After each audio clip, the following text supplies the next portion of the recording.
Managing anxiety. This is a topic that many of us can relate to. Whether you've experienced anxiety attacks or just the day-to-day struggles of general anxiety, or both, you're not alone. My name is Mariam, and in this video I'll be sharing some practical tips and strategies that have helped me personally and can hopefully make a positive impact in your life too. So grab a cup of coffee or tea and let's get started. This video is going to be broken up into two sections. In the first section, I'm going to share 5 tips that you can use if you're having an anxiety attack. And in the second section, I'm going to share 7 ways that can help you with overall general anxiety. So let's get started. If you've ever experienced an anxiety attack, you know they're not fun at all. You just feel like you're completely out of control of what's going on in your body. And it can be very scary. Sometimes they can be caused by a specific trigger, and sometimes it just feels like they come out of nowhere. The first thing that you want to do when you feel like you're having an anxiety attack is to remind yourself that you're okay.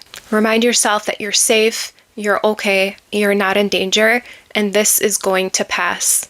When you're having an anxiety attack, your mind is perceiving danger. It's in a fight or flight mode. You need to remind yourself that you're not in danger in order to start calming yourself down. Even if you have to say it out loud, just tell yourself, I'm okay. The second thing is to bring yourself back into the present moment by trying to focus on something that's directly in front of you. If you're in a room, maybe that's a lamp or a chair. If you're outside, maybe it's a tree.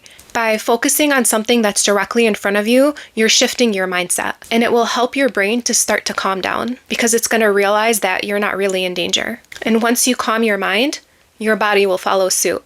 The third thing is to slow your breathing. Take deep breaths in from your nose and exhale.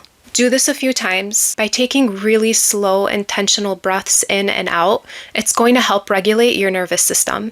Number 4, if you're able to, grab some ice and hold onto it or put it on the back of your neck. And the reason why this works is the intense cold from the ice provides a really strong sensory input. It's kind of like a distraction for your brain, which then diverts attention away from your anxious thoughts or the physical symptoms that you might be feeling as a result of the anxiety attack. And if you don't have access to ice, another method that works similarly is start patting your face and your forehead, and it'll kind of act in the same way. And the last thing, once you've calmed down a little bit, if you're not already outside, go outside and grab some fresh air. And if you can't go outside, visualize a place that makes you really happy, kind of like your safe place, whether it's a beach, a forest, somewhere in nature, anywhere that might be. Just really envision yourself there.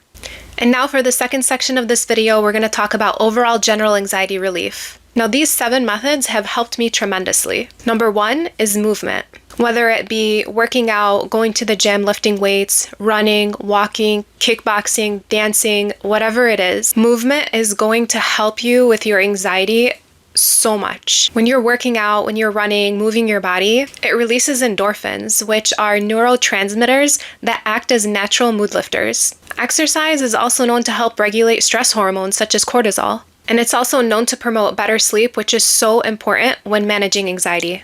Number 2 is practicing deep breathing exercises. You should get in the habit of doing this, not just when you're having an anxiety attack. Breathing exercises can really help regulate your nervous system and keep it calm and keep it in check. One of the first things I do when I get up in the morning is I take a few deep breaths in and out. And then I do the same thing right before I go to bed. When you're feeling even just the slightest bit of anxiety, just start taking a really deep breath in, count to 4 or 5 in your head, pause for a couple of seconds, and then take a really long extended breath out. And this will really help you. The third thing is journaling. It's really important to get your thoughts and feelings out so they don't stay internalized. So whatever it is you're feeling, whatever it is you're thinking, write it all down, externalize it. By doing this, you're releasing all of it. It's a really good way to get your anxious thoughts out.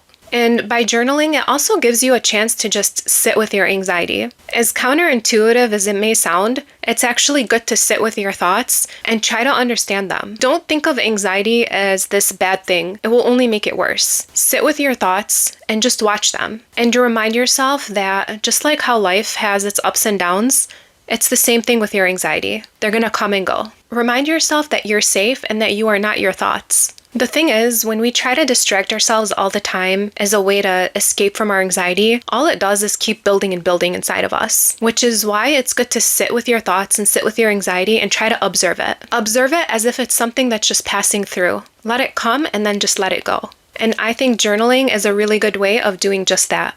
The next thing that's helped me are reading books and listening to podcasts. I've read so many books that have helped me, but just to name a couple, The Four Agreements is probably one of my favorite books that I've ever read. It's really helped to change my perspective in life, and it has also helped with my anxiety. It's one of those books that I can read more than once and still feel like I'm learning something from it. And basically, it talks about the 4 agreements to live by, which are to be impeccable with your word, don't take anything personally, don't make assumptions, and always do your best. And the second book that I thought was really great was The Power of Now. It talks a lot about present moment awareness and how a lot of our suffering comes from our own ego and constant chatter of the mind. And as for podcasts, there are so many on YouTube that you can just search and find whatever resonates the most with you. One that I found super helpful is the Mel Robbins podcast. She has new videos that are up every single day talking about a wide range of topics, a lot of which have to do with anxiety. I'm going to link both of those books and the podcast below in the description box in case you want to go ahead and check them out. Number 5 is to limit stimulants. Stimulants such as caffeine and nicotine are known to exacerbate anxiety. If you love coffee like I do, you can instead opt for decaf or herbal teas. The next thing is to explore your creative side. You can learn how to play a new instrument, maybe start drawing or painting, even take a pottery class. This is actually a really good way of bringing you back into the present moment and really focusing on something. Engaging in creative activities has also been known to reduce the stress hormone cortisol, and it's also known to promote neuroplasticity by forming new neural pathways, which are basically new pathways in your brain. So by doing this, your brain is actually growing. And last but not least, establish healthy boundaries. Learn when to say no, especially when you're not feeling up to it. It's okay to put yourself first and prioritize your well-being. And that's it for this video. I hope you enjoyed it. You can find all the tips that I just talked about below in the description box. If you like this video, please give it a thumbs up and subscribe to my channel. And if you're looking for other similar content, I've linked a couple of my other videos below. And if you have any topics you want me to discuss in the future, just leave them in the comment section below and I'll be sure to read it. Thank you guys for watching.